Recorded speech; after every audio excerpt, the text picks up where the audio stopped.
Guys, welcome back to my channel. Marina here, and as always, I'm excited to have you join us in another video. If it's your first time here, you're welcome. My name is Marina. We live in Saskatoon, Canada, where we share about our experiences as Nigerians living in Canada. So please do well to smash the subscribe button below and turn on the notification so you know every time we bring you interesting content. Okay, as you can see today, I am not alone. The baby daddy, the zaddy, the money bag, my ATM is here joining us for this video. Welcome, Mr. Ete. Oh my goodness, Marina, that was such an introduction. Right? I'm happy to be here. What are you up to today? Well, people have questions for us because we promised that we're going to be doing marriage-related content. So I put up a question on Instagram and on my community page on YouTube, just asking you guys to ask us marriage-related questions, and oh boy, the questions have rolled in. So today, we're going to be answering the questions that you guys have asked us. So I'm going to be starting with Instagram. If you wonder why I'm looking down, I'm reading the questions from my phone. The first question says, as a couple, is it important to know how much your partner is worth? Like in terms of money? I think it's money, what your partner is worth, like to know what they have and things like that. Oh yeah, absolutely. Why not? I mean, why? Like, what are you hiding? Yeah, there should be, I feel like there should be accountability and transparency in relationships. So there's nothing wrong if your partner knows what you're worth. Yeah. As a couple, is it important you talk on the phone at work, or that's just been extra? Like if you guys are apart. Do you remember when this thing used to cause fights between us? Like when you go to work and I say, how can you get to work, and you not send me a message or call me to know? Of course. I think communication is key, right? And depending on what's important to both of you, then that's how you should do it. If you're married to somebody who doesn't care, then maybe not much of a big deal. But for me, if we're apart, I want you to check up on me and call me, and same thing I will do for you, right? You agree? Yeah, I agree. Okay. How do you guys handle money as a couple? And this question came up so many times. It seems like people are very interested in the money part. How do we handle finances as a couple? First of all, I think just leading back to that first question about knowing your partner's worth, I think that's absolutely necessary. We haven't gotten perfect at it, but we try to create like a structure of how much goes into where and who's paying for what in terms of the bills that naturally fall to. For instance, Marina is better at details and shopping. I will go and blow out the whole budget, so she would do most of that stuff. So oh my God, it's absolutely alive. We agreed to share that portion. I mean, it makes more sense. So we function financially, we do it based on capacity, like who earns what, who is better at managing what. He earns more than I do, but I am the better manager. So we manage our finances, our joint income. So it's not my money is my money. Oh yeah, we have a joint. We have a joint, as in we feed a common pot where our expenses come from. So we're both accountable to each other financially. You know each other's love language. Mr. Eten, what's my love language? Quality time. Is it still quality time? Is it not quality time you'll be killing me for? Anyway, yes, my love language is quality time. His love language is words of affirmation. It's changing. To what? To acts of service. Wow. You mean what love means to you, or how you are expressing love? What love means to me. Acts of service? I've never guessed. Not like it's evolving, as you know. I feel like for you are speaking out of acts of service more to me, but I didn't think that's what you wanted as well. Okay, let's take that offline. No, we're not taking anything offline. Explain this. No, but seriously, I noticed that you're doing more. I noticed that you're doing more acts of service now, but is that like an indication of what you want as well? Is that what I'm hearing you say? Well, I just feel in the environment where we're in, I don't know if there's any question like that. Maybe we'll answer it now. The environment where we're in, I think the other partner could use some help now and again, to be honest. So okay, now next question says, how did you resolve a big fight that you had? Share the story if possible. Okay, that's just a very simple one. It was when you told me about when you're trying to discipline the kids or set them right, and you would rather that I didn't interject in the moment, and that's my fault. I always want to. Baby, you're speaking story. They say the story. See, I think I know the story you're talking about. Okay. I was trying to correct one of our children, and he stepped in immediately and tried to, I don't know, he was trying to like play the good cop. I'm the bad cop in this house, just so you guys know. He was trying to play good cop and stepped in to try to make excuses for what our son did or something like that. But basically, I expected him to have my back in that situation and not try to, like, you opposed me sort of, and the child was there. I did not find it funny at all. It turned to Cold War. And really, I thought this question would be hard to answer, because we don't have those kind of fights where it's like you're talking, I'm talking, tempers are rising and things like that. We don't fight like that. We have a disagreement, the tension is rising, and then the two people just step away. Like, we both step away from the conversation and then come to it at a different time. Why are you laughing? Because I'm the one that runs away first. Yes, that's another thing. He runs away from fight, like totally just shut down and run away. It's until I'm ready to talk, that's when we now come back. And then for him, instead of you to come back and say sorry, you now come and order fish for me or order me food. Wait, okay, do you eat the fish? What if I'm hungry? I will eat the food now. Is it the same thing? I'm sorry. I will eat the food as soon as I talk to you. How can you be angry? You eat the fish. You will still not talk to me. Yes, I'll eat the food and not talk to you until you say sorry, until we stop that thing and you tell me sorry. So that's how we fight. That's how right we work. What is the one thing Mr. Eteng does that annoys you, vice versa? It goes back to that reason why we fought in this last question. Like, that playing good cop and pushing me under the bus so that you'll be the favorite parent. It is not intentional. I've complained about it plenty times. If it's not intentional, you'll find a way to stop it. You just like being the one in the good books, and that's not good. They say vice versa. I've said my own. What's your own that I do? How much time do we have? Wow. Okay, no, that's one simple thing that Marina does that pisses me off. I don't know, what is it about your towel? My what? Your towel, like... I put my towel on the bed. Yes! But it's always when... It tries to be bad. But it's when I'm in a hurry now, babe. When we're trying to hurry and I'm flinging things, that's when... Yeah. Well, anyways. Yeah, I've talked about that many times. Like, when I'm in a hurry, I'm trying to dress up, I leave my wet towel on the bed and it drives him up the wall. Okay. Yeah. I missed that, Sha. When you traveled the last time, there's no one to drop the towel on the bed. You see? See life? Like, huh? You see? So you appreciate my dropping the towel on the bed now. Okay, so next question says, well, not much of a question, it's more like an opinion. It says, I feel Canada doesn't offer couples as much free time as Nigeria does. I feel Canada is all work. Do you agree with that? Well, yes and no. I think because things work, and things, I mean, like electricity, roads and stuff, telecommunications, you're tempted to do more things, and you end up working your 9 to 5 and doing something else and so okay, that's what I think though. So for me, I think I disagree with it, especially considering our situation. I feel like you spent more time at work in Nigeria than you did here.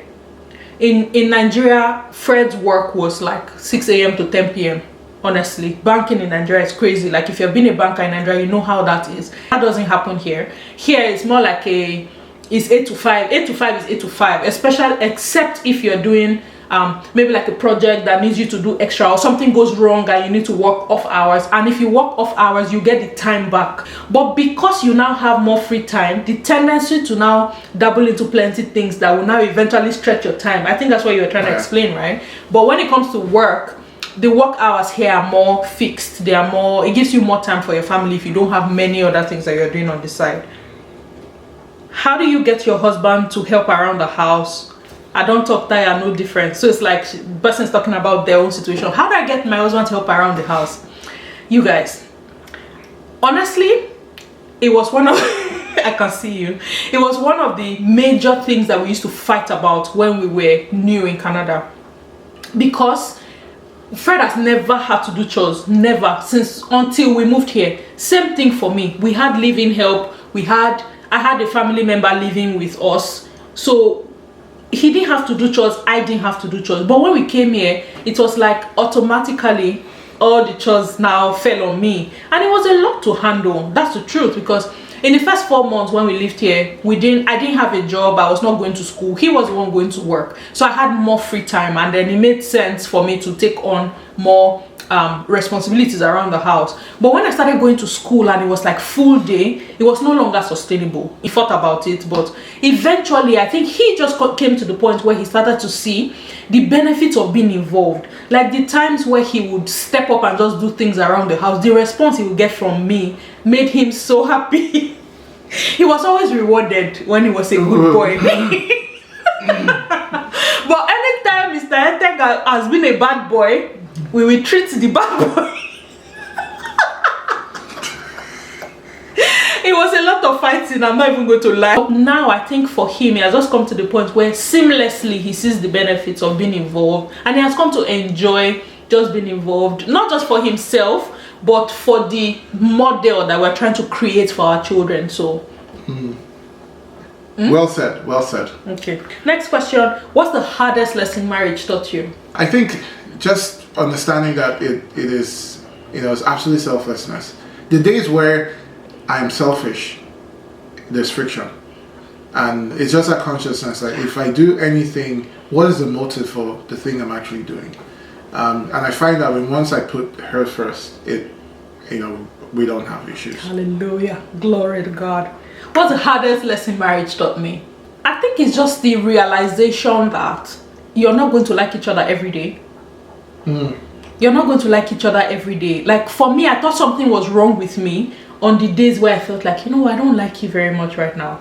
You're my husband, but there are days where you step back and it's not the husband portion of you that sustains that day. It's the friend part where I can just be goofy with you and both of us are just crazy and forget the responsibility that comes with the titles, like husband, wife. But then there are days where I'm like, what? If you were my roommate, I'll lock you outside today. Yeah, you're not going to like each other all the time, and honestly, it's not, you're fine, like you're okay. It's not out of place that you don't like each other every day. So yeah, what's the best thing about marriage for you? Oh, hallelujah, answer this or no. It's there's just a thrill in being able to enjoy something with someone else. When I think back of when I was single, all my successes were just me. By yourself. If I had a breakthrough, I celebrated by myself. But just being able to come back to you and say, hey honey, guess what happened? It is priceless. That's just one of the things. Absolutely. I have that same experience as well. And then just being able to sit down and plan with somebody, like both of us would just sit down and say, okay, this is what we're trying to do, and then every step of the way you are there, and when the thing eventually happens, I can come back and say, babe, like we're talking, I think it was yesterday, about the move from Nigeria here, and we remember how it started, like both of us just sitting down planning this thing and then just seeing our lives evolve step by step, and we are there. Like there's just something very priceless about having to share your life, the victories, the failures, everything with somebody else, and you don't have to pay all your bills by yourself 100%. I love that part. I love being taken care of. How do you get your husband to be so supportive of what you do? Why are you so supportive of what I do? I just see the passion you have. I see the things that make you tick. I see how much effort you put into responding to comments, trying to research and create good quality stuff. So it just spurs me on to be part of something that is bigger than us. Yeah. So and YouTube is only one part of it. Like I feel like Fred is just interested in seeing me succeed. Like whatever it is I want to do, and I sell the idea to him immediately. He's not the kind of person that will say, no, don't do that, no, we can't do that. It's always okay, really, what do you need? Like, how can I help? Like, what can we do about this? I can count how much of my personal money has gone into YouTube. Fred has spent more money for my channel than I have. All the gadgets that I need, I can count how many on one hand I bought by myself. He's just interested in seeing me succeed, and because I did not marry my enemy, well, we're on a common goal, common mission. I love that part about you, that you support me a lot, and I appreciate that. I am happy that everybody else sees it as well. How long have you been dating or been in marriage? About to disgrace yourself. Fred does not do well with numbers at all. We actually started dating 11 years now, like May of 2010, and we've been married. It's going to be 10 years this year. So we dated for about a year and a half and then got married. So year 10 of marriage, 11 years of dating. We're still dating. If your husband insists that you do not work but stay at home and take care of the children, how will you deal with it? If he just wakes up one day to say don't work anymore, take care of the children, I'll call 911 because something is wrong. Well, seriously though, I'm going to ask questions like, where is that coming from? Especially since our children are not even babies anymore, where they need 100% of a parent looking after them at home, you know. So it will be odd. It will be very odd for me. I know it's not going to happen here, but if it did, I will ask questions. If I don't get a favorable response and he still insists, I have people that I can unleash on him. We have people that we answer to, that I can go to say, look, this is what he's saying. I don't understand where that's coming from. And eventually we'll get to the bottom of it, but that's not something I foresee is going to happen in our relationship. For the pandemic, what dating activities did you engage in? Available options in your city. What did we do? Like, we had a number of couples dates, double dates with our friends. You guys have seen some of them. We do a lot of cooking together, like just grill, backyard, games, and we didn't do a lot out of the house because, I mean, if you know anything about Canada and childcare, you have to take the kids with you. If it's not a kid-friendly place, we can't go there, which means that for every time we plan an activity, we have to plan childcare options or babysitting. And sometimes the stress of looking for that is we do more of our activities indoors. How did you meet? Say the truth. Okay, so I was working for an IT company in Abuja, and Fred was the account officer of the IT company. We had a project we were working on. Our money was hanging somewhere. I had to be like the points person between the company that was owing us and our bank. So checking with the company to say they have paid, checking with our bank to confirm we have not received the credit. So it went on and on for a while, for a period of 3 weeks. So we were talking on the phone almost on a daily basis because I needed to get feedback to give my boss. But eventually we sorted out the issue, and then I needed to go to the bank to pick up something that I was going to take to the organization. That's how we met. When I entered the office, Mr. Eten was mesmerized. He said he thought I was working in a modeling agency. Could not concentrate anymore. He said, like, that was my summary, right? Isn't that what happened? And immediately after I collected the documents, Oga asked me to go and see a movie. So I told him, no, I'm going to church today as the Jesus baby that I am.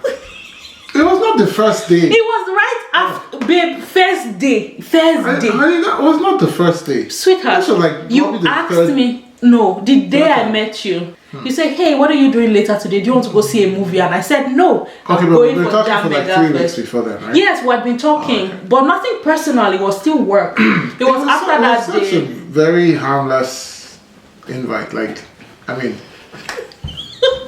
Anyway, so that's how we met. When I said no to that first one, the next week he called me and asked again. So went to see a movie and saw another movie. You said yes. The second time, because I had time. No, you didn't say that part loud enough. So the second time he asked me, and we went to see a movie and another movie and another movie, and here we are 10 years later. Hallelujah. 11 years actually, just 10 years married. Apart from the wait for children, what big challenges have you overcome as a couple? Oh, that's a good question. Yeah. I would say loss. We have dealt with a lot of loss, like with our friends. Like between both of us, in the last 5 years, we have lost 3 parents. Yeah. Between both of us, we have lost 3 parents. We have lost friends. Like. Yeah, I've lost lots of friends. Yeah, we've lost friends. It's unbelievable, guys. Yeah, we've had to deal with loss. It's tough. That's hard. How do you manage unavoidable arguments while your kids are present? It depends on what it is though. If it's something that involves them, then we talk about it. We try not to paint that picture of like we'll never argue in front of our children. We avoid that. If we have to disagree, we let them see that it's okay to disagree, but it does not mean that you don't love each other. So while we let them see us disagree, we also let them see us make up. So they are learning conflict resolution from us as well. But we'll never have the kind of arguments where we'll shout at it. We don't even argue like that normally. But we'll never have the kind of arguments where there's high tension, high emotions and things like that. We don't do that. But when we disagree, we let them see us disagree, but we also let them see us make up so that they can learn. How do you keep your relationship spicy after so many years? What I've tried to do is like the things that she likes. It's one thing. It's interesting to be interested in things that you like. I now realize that, oh, this is fun. And we end up doing it maybe more a times. date nights every week. Yeah. As much as we can. We don't do it every time, so I don't think we're perfect. But yeah, that's how we roll. Well, one struggle though is we still haven't been able to find the movies. I'm unable to like the movies he likes because Fred likes them bloody shooting, where they are shooting people, their brain is flying everywhere, and I can't handle gory pictures, so that part is still a bit of a struggle. What are some of the things you both had to learn and unlearn as newlyweds in order to meet halfway? That's a beautiful question. What do we have to unlearn? Can I go first? Sure. One of the things I had to unlearn would be those ideas that are unconsciously sold to us, especially as Nigerian women. There's this thing of I remember getting this advice predominantly, oh, now that you're a married woman, you're going to have to watch your friends, you cannot just go anywhere anyhow anymore, you can't just do this, you can't just do that. And at the end of the day, it turned out that my whole life ceased to exist because I'm now a married woman. I did that for a while until one day I asked him, I'm like, hey babe, do you have a problem if I do this? And he was like, no. Why? I'm like, hey, so I've just been punishing myself since for somebody who doesn't even notice. Actually, I can get up and go out. Like, we are now accountable to each other, means that the difference will be that I'm like, hey babe, I'm going to see a movie with so. Why can't I do that? Instead of just giving up all the things that I like because I'm married, So that was something to unlearn. For me, it was, growing up, it was, the man provides for the family. Yeah. You're the head of the home and your word is You can't show emotion. If you are dying, hide it.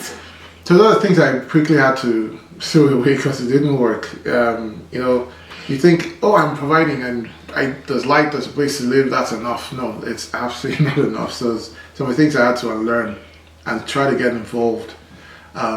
Just to cut it short, that was a huge change in perspective. Yeah. You experience family interference in your marriage? If yes, how do you handle it? If no, what do you advise couples who are going through such?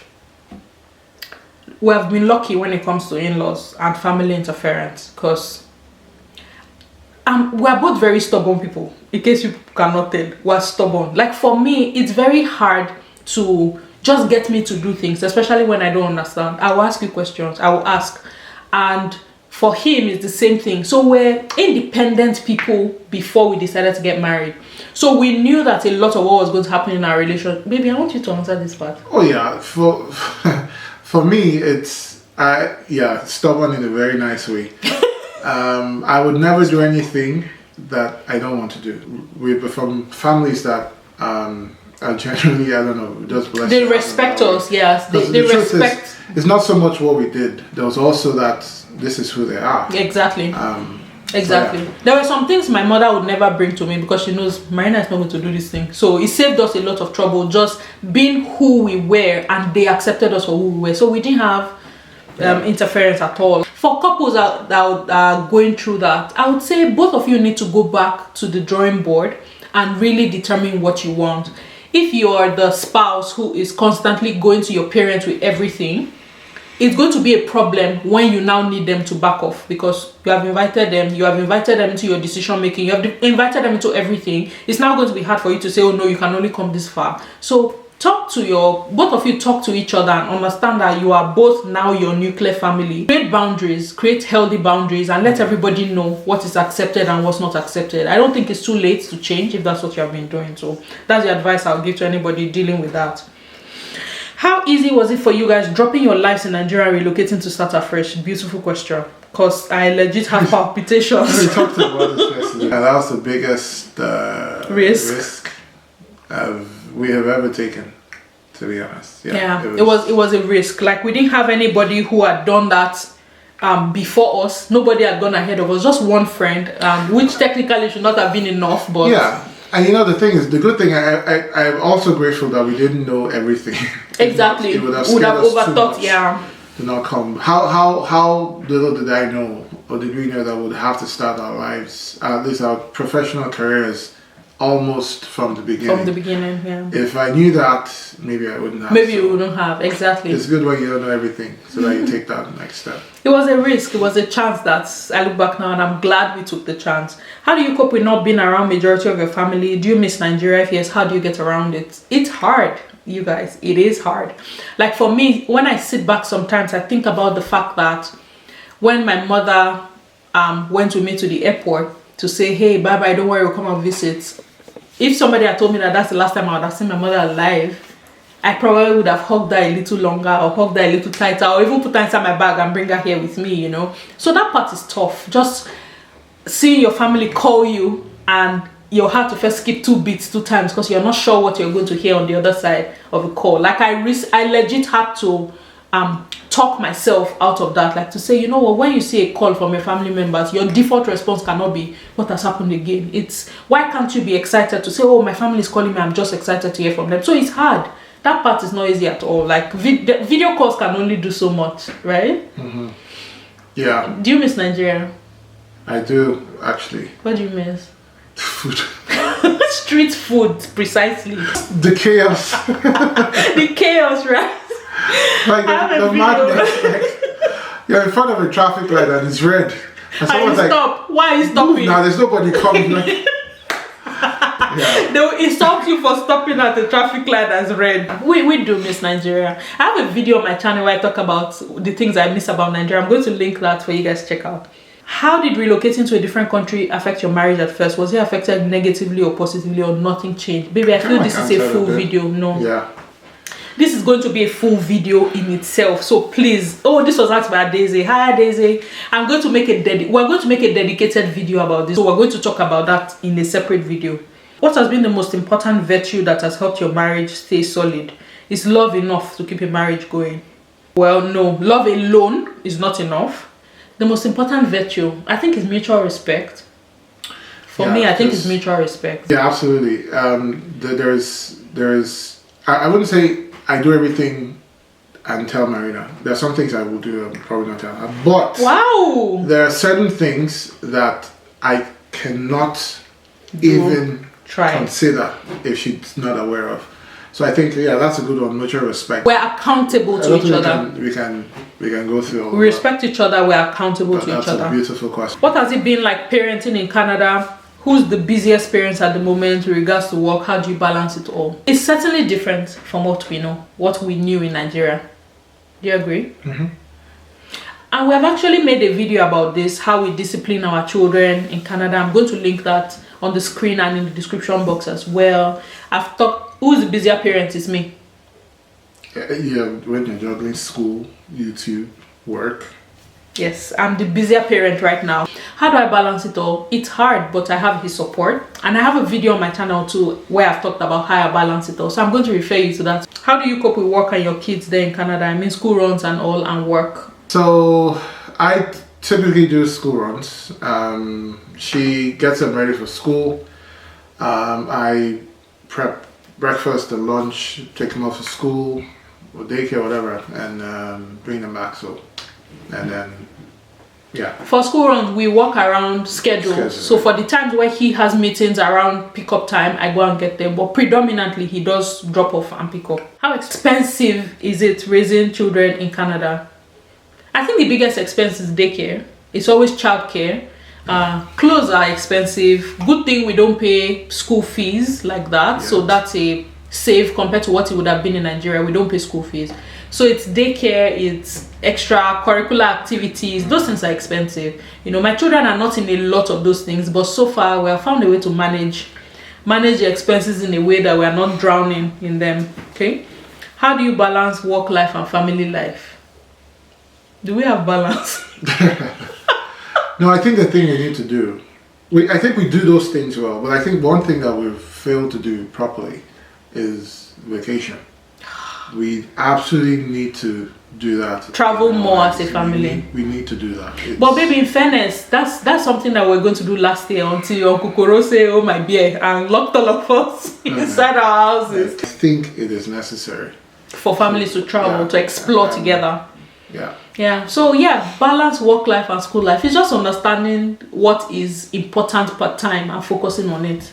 Something must suffer. That's the long and short of the story. Something has to give per time, and for us, we just find a way to focus on what's important in the moment and deal with it. Do you think roles should be apportioned in marriage? Who's the better cook? Please, I'll answer the second question first. The better cook is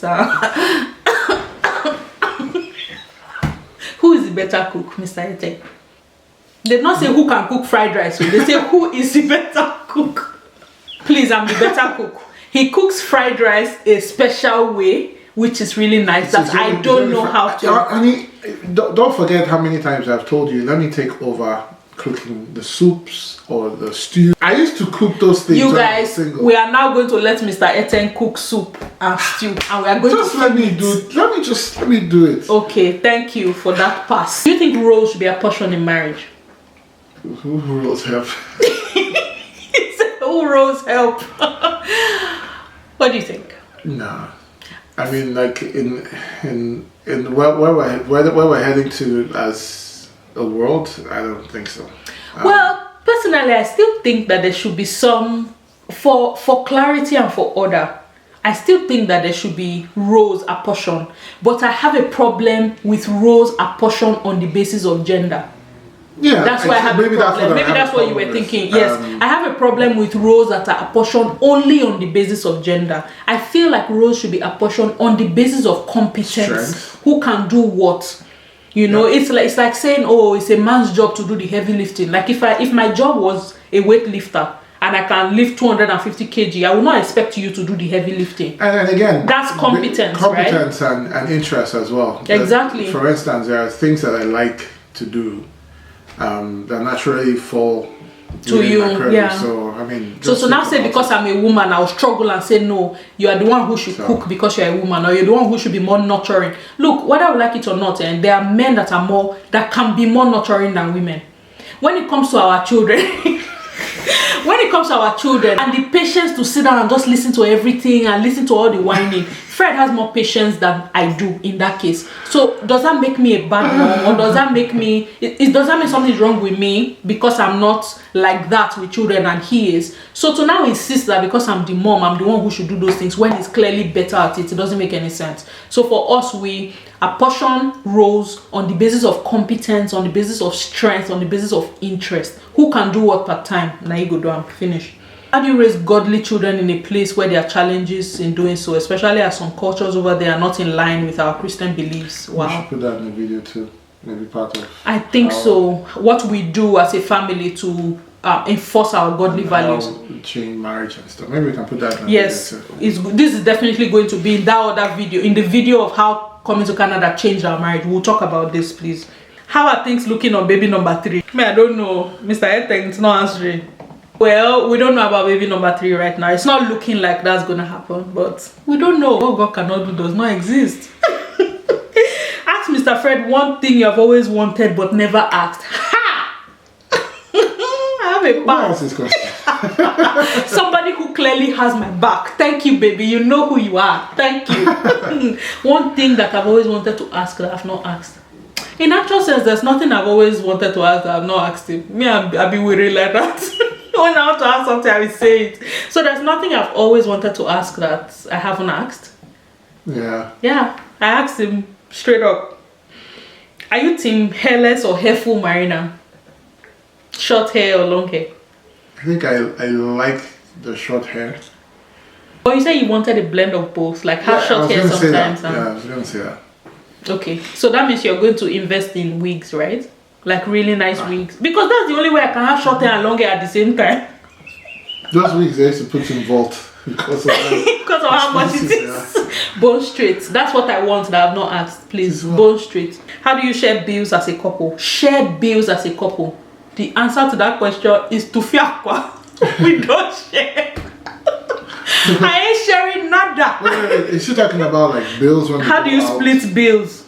Or they say, how do you share bills as a couple? Do you split? All those people that used to say you now split bills 50-50 or you don't used to split anything in this house. Like I said, we both feed a common purse, but it's not because it is shared. It is on the basis of capacity. Who earns more will pay more. What can you contribute? You contribute. But to say we split it using a formula, nah, it doesn't happen. Hi Marina, from your videos, it shows that you shop a lot. Wow. I feel attacked.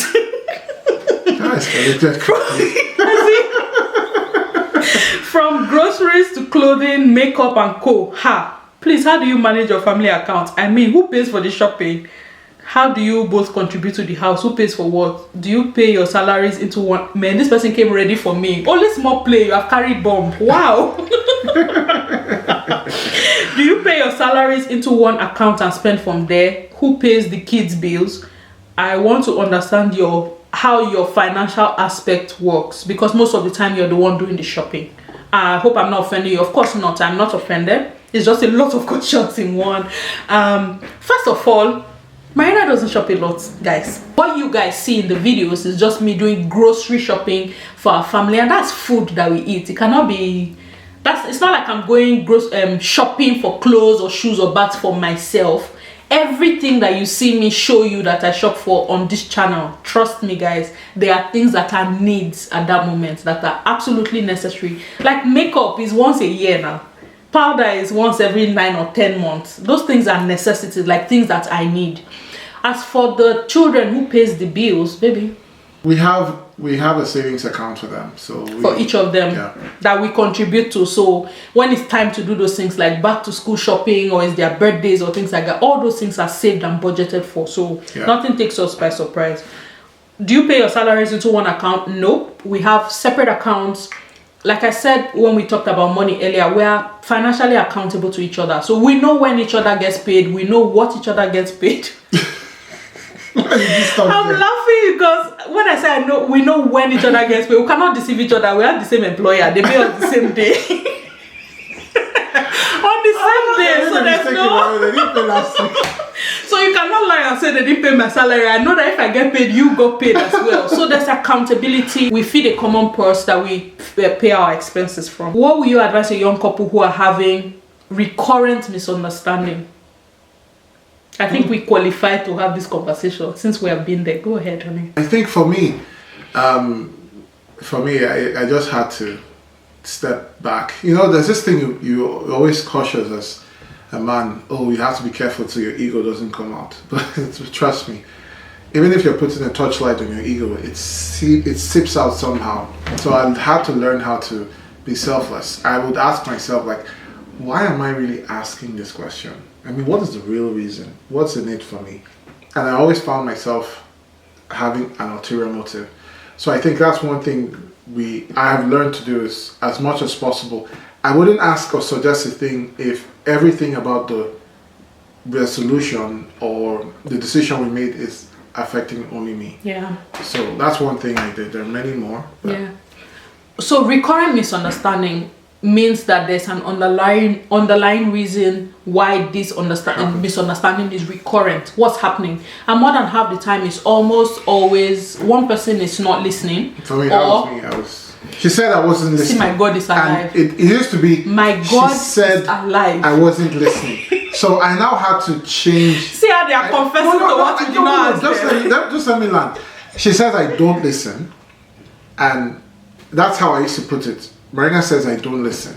I had to now come to the point where, are you really listening to what she's saying? So that was a shift in perspective from she said to I am not listening. I am not actually listening. That's true. So that's why it's recurring. Yes, I agree. I'm still a work in progress. I totally agree, babe. If the problem is that he's not listening, that's one side. It could also be the way you're communicating what you're trying to say. Mm-hmm. If you attack the issue and not the person, chances are maybe you get them to listen more. It's different when I'm trying to tell you, I don't like what you said to me, and how will I say it in a way that attacks you and doesn't exactly address the issue? You always say things I don't like. You always say things I don't like. That's an attack on the person. But it's different when you say, when you say this is how it makes me feel. You are addressing the action, the issue, and not the person. And the sandwich approach is good too. Sandwich approach is you say something good, put the problem, say something good, so that the person doesn't feel like you are attacking me. That's where the defenses come in, and then you guys don't hear each other. And I think that's what I had to Marina too. Like, it's also delivery. How I put it. Yeah. For me, I'm the analyzer. I want to be professor about everything and explain nitty gritty until you see what I'm saying. And sometimes it can be exhausting for the other person. Frustrating. It's okay now. I've settled this. No. I'm just saying, because even now we know these things. Now we still make those mistakes. We still make those mistakes, but and honestly, misunderstanding in marriage is not going to end. Ask your parents. They have been married 40 years, but they still disagree. So don't be too hard on yourself. Give yourselves grace to enjoy the process. It's not going to stop. Misunderstandings won't stop. Do you have time for yourselves as a couple, minus the children, date night, couples vacation, movies, just the two of you? To be honest, I think we can do a lot better. Yeah. We try to have our couples night when we separate from family night, where we have with the kids and stuff, and try to do things by ourselves. I think it would be a lot better when as the kids get older, yeah, and where we can just like, hey guys, we're heading out. But I mean, we need to start now. We have a plan to have one night every week where it's just us, where we do things together. It's not discuss bills or discuss responsibility or expenses, where we just talk as friends, like enjoy that time together, do whatever it is that we want to do together. That's just our time. That's what it should be. But we have not been very faithful with that. We do it sometimes, we don't do it other times. We're working towards going back to make that like a part of our routine. And couples vacation, Fred and I have not had a vacation together alone in 10 years. That was supposed to be the goal for this year. It's our 10th year wedding anniversary this year, and honestly, I thought this was going to be the year where we would do that Santorini trip that we have been talking about for the last 2 years, but it doesn't look like that's happening. It doesn't look like that's going to happen this year. Like, it makes me sad, but eventually it will happen. As our children get older, I think it will be easier to plan these things. I think that's the last question. For the questions that we didn't answer, they are going to be dedicated videos on their own. Thank you very much for watching this video, guys. I hope you enjoyed it as much as we did. I had so much fun filming this with you. Yeah, I did. And you didn't say anything that...